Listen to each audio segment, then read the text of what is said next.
आज मैं तुम्हें एक अनकंफर्टेबल सच बताने वाला हूँ। तुम डिपेंडेंट नहीं हो। तुम जो डिसीज़न लेते हो वो पूरे तुम्हारे नहीं होते। कभी नोटिस किया तुमने, तुम किसी को मना करना चाहते हो फिर भी हाँ बोल देते हो। तुम जानते हो कि तुम्हें यूज़ कर रहा है फिर भी तुम उसके पास वापस चले जाते हो। क्यों? क्योंकि तुम्हारा ब्रेन मैनिपुलेट हो रहा है। और सबसे डेंजरस बात, जो तुम्हें कंट्रोल कर रहा है वो तुम्हें ज़्यादा तुम्हारा दिमाग समझता है। आज अगर ये नहीं समझे तो ज़िंदगी भर लोग तुम्हें पीस की तरह चलाते रहेंगे।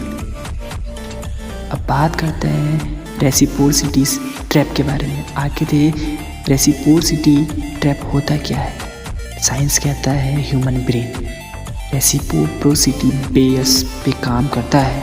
अगर कोई तुम्हारे लिए छोटा सा फेव करे तुम ऑटोमेटिकली ओबलाइज फील करते हो।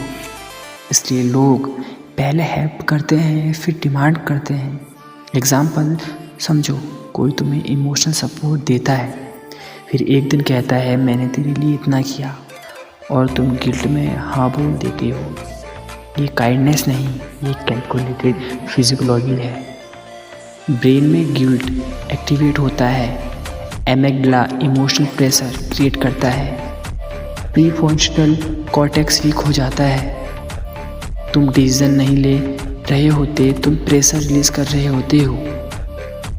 बात करते हैं गैसलाइटिंग, जो सेकंड पार्ट है हमारी इस वीडियो का।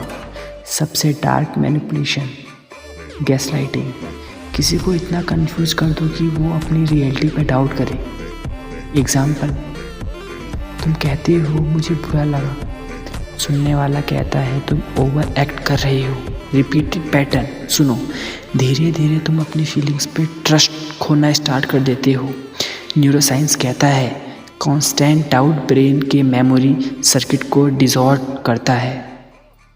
हिप्पोकैम्पस वीक होता है, कॉन्फिडेंस गिरता है और मैनिपुलेटर स्ट्रांग हो जाता है। ये इमोशनल कंट्रोल का एडवांस लेवल है। अब बात करते हैं सिक्योरिटी एंड फियर ट्रिगर। आखिर सिक्योरिटी और फियर ट्रिगर क्या है?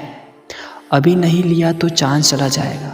ये लाइन तुमने 1000 बार सुनी है या 1000 बार सुनी होगी लोगों कहते हुए कि अभी डिसीजन नहीं लिया, अभी तुमने नहीं लिया तो चांस चला जाएगा। लेकिन स्कैरसिटी ब्रेन में सर्वाइवल मोड एक्टिव करता है। कोर्टिसोल स्पाइक होता है, लॉजिकल थिंकिंग स्लो हो जाती है। इसलिए flash sales emotional ultimatums relationship traits कम करते हैं। अभी डिसाइड करो।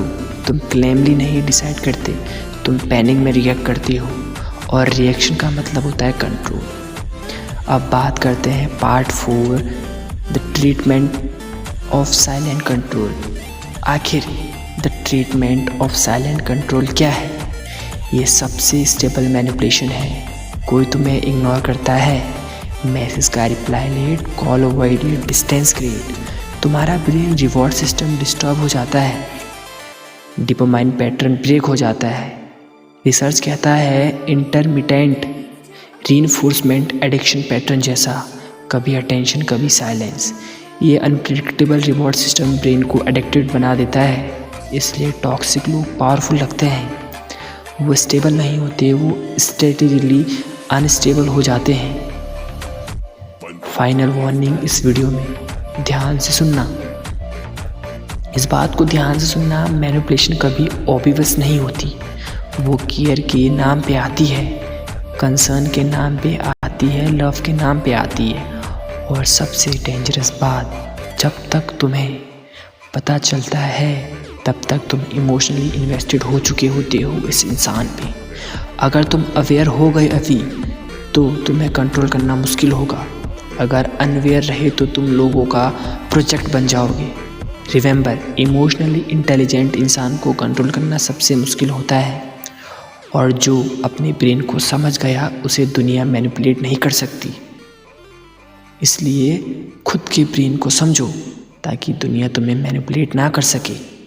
तो आज के लिए इतना ही। ऐसे ही और डार्क फिजियोलॉजी फैक्ट्स को जानने के लिए हमारे चैनल को सब्सक्राइब करें, हमारे संग बने रहिए। और अगर आपको हमारे चैनल में कुछ सीखने को मिला तो लाइक सब्सक्राइब जरूर करिएगा। मिलते हैं पार्ट 3 में, the dark psychology facts of brain and human फिजिकोलॉजी।